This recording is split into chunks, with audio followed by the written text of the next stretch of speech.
Hey everybody, and welcome back for another deep dive. We like to really get into the details of some fascinating writing. We do. And today's source materials is Great People Speak of Ideas. It's a good one. Yeah, and I think this one really stood out to me when I was first reading it. Oh, yeah. Because it got me thinking differently about the way I have conversations. And I think a lot of times we don't even realize how much our conversations can actually shape. Yeah. Our whole outlook, Outlook. And the book talks about these different levels of conversation. And the first one is ideas. Yeah. And I think, when you first hear that, Yeah. you kind of think, well, yeah, of course, great people talk about ideas. Right. But I think there's a lot more to it than that. Absolutely. I think the source really zeroes in on this connection between great people and their focus on ideas. And it's not just about, being smart or intellectual, right? It's about this inherent drive to engage with concepts that can actually shape the world around us. Yeah. And when you really think about it, some of the most significant advancements in history stem from these really powerful exchanges of ideas, right? Like what? Well, let's take the Renaissance, for example, right? Yeah. I mean, that was a period just bursting with intellectual and artistic energy, right? Yeah. And it wasn't just a coincidence, right? Right. That era was all about this unprecedented exchange of ideas across all these different disciplines, right? Artists and scientists and philosophers, they were constantly debating and challenging and inspiring each other. Oh, wow. And it was this cross-pollination of ideas that led to breakthroughs everywhere you look, in art, in science, even, politics. Yeah. So just try to imagine, right, the conversations that must have been happening, back then in, say, the workshops of Leonardo da Vinci, or, you know what I mean? Yeah. In the salons of Renaissance Florence. Oh, that's so cool. I mean, so it's that's really interesting to think about, on a grand scale. But I'm also thinking, what about for, the average person who's just going about their day-to-day life? Yeah, no, that's a great point. I mean, how do we tap into that, right? Yeah. How do we tap into that same power of idea-focused conversation in our own lives, right? Right, yeah. And I think the key here is to really shift our focus, right? Okay. The source, it highlights this really fascinating benefit of discussing ideas, and that is it fosters intellectual growth. Okay. It's almost like, taking your mind to the gym. When you engage in these thoughtful discussions, you're forced to consider these different viewpoints, Yeah.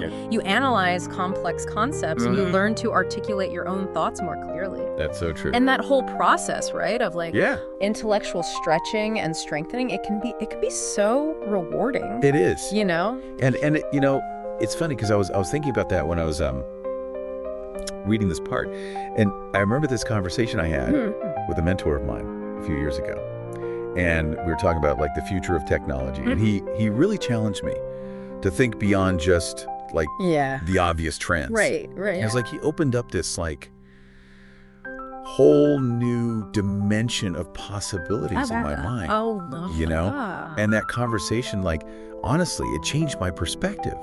And it even influenced some of the career choices I made later on. Wow. Yeah. So it's really... That's a perfect example of how even just one conversation can be truly transformative, right? Absolutely. And so while, we've been talking about how crucial it is to discuss ideas, we also can't totally ignore the role of things in our daily conversation. Really. Right.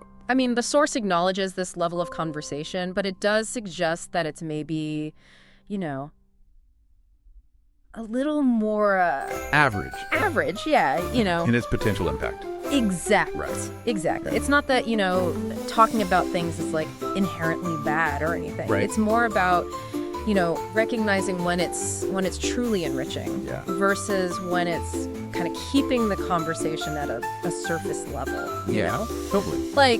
Catching up with a friend about their new car or, discussing the latest, news headlines. That can be totally fine, I mean, those conversations, they help us connect. They help us share information, they help us navigate our daily life. Yeah. But I think if things become the dominant focus of all of our interactions, then we might be missing out, like, those deeper connections and that intellectual stimulation that we were talking about before. Totally. And the source did mention a couple of scenarios where talking about things is actually really important. Oh, absolutely. Like it talks about building connections, discussing culturally significant events or objects. Yeah. And then practical everyday decisions. Yeah, that's so true. I mean, think about like when you meet somebody new. Right. Yeah, like, sharing those common interests, like maybe you both love to hike or you have a favorite book in common. Yeah. Those kinds of things can like really help establish that initial like rapport, right? Yeah. Or like imagine like discussing a powerful piece of art or like a historical event. Conversations like that can spark like empathy and understanding and even like a sense of shared history, right? Right. And then there's the practical side of life, right? Yeah. I mean, let's be real, we do have to talk about things to coordinate schedules, to make plans, to, navigate all the everyday logistics of our world. Totally, yeah. It's all about finding that balance. Exactly. Yeah. And I think now we're getting into like the most interesting level to me, which is conversations about other people. Oh, yeah, for sure. And the source is kind of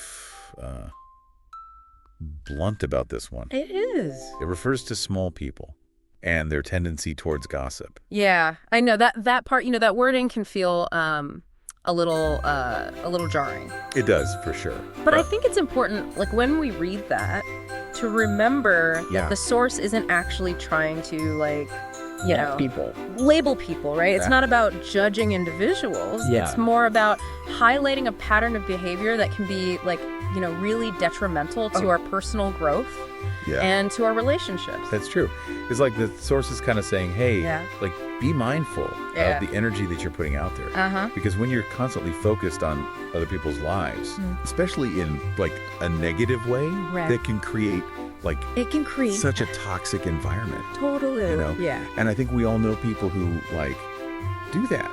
Yeah. And we can feel that energy, like, it's draining. It is. I mean, gossiping, it might seem harmless at first, but it can foster all of this negativity and judgment and even like jealousy, right? And when those kinds of conversations dominate our interactions, we miss out on opportunities to like explore our own ideas, to share our own experiences and to like truly connect with people on a deeper level. Totally. And I've noticed that shift like in my own life. Oh yeah.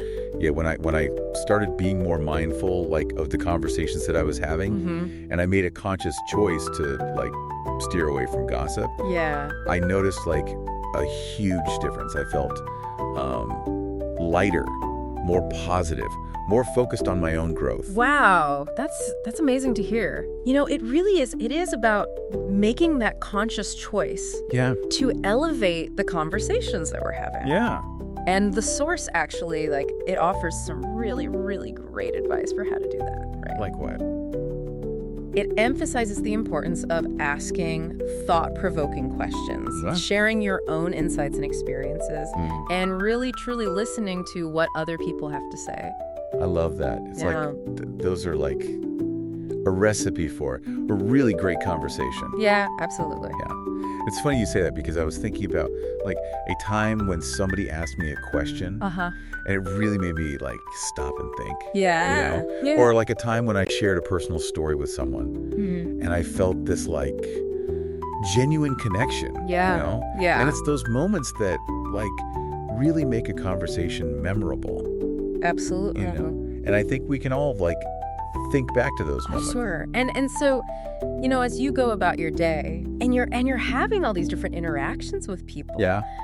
I would challenge you, right, to be aware of these different levels of conversation. Right? Yeah. And to consciously choose to elevate them whenever you can, And it's not about being like, judgmental or becoming like, the conversation police or anything. It's really just about making choices that enrich your own experience and that create more meaningful connections with the people around you. Really. Right. Yeah. I mean, I think what we can really take away from this is that by shifting our focus towards ideas, we can not only like have more stimulating conversations, but we can also really unlock the potential for like incredible growth and innovation and connection. That's so well said. And maybe just one final thought to leave everybody with. Yeah. It's just something to ponder. Like how much, like, changing your conversational focus. Yeah. Right. How might that actually impact like your relationships, your career path, or even just like your overall sense of fulfillment in the future? Wow, that's such a good question, and we would love to hear what you all think. So make sure to share your takeaways, your experiences, or even like your favorite conversation-sparking questions with us on social media. And until next time, keep those conversations flowing. Keep diving deep. And we'll see you all next time.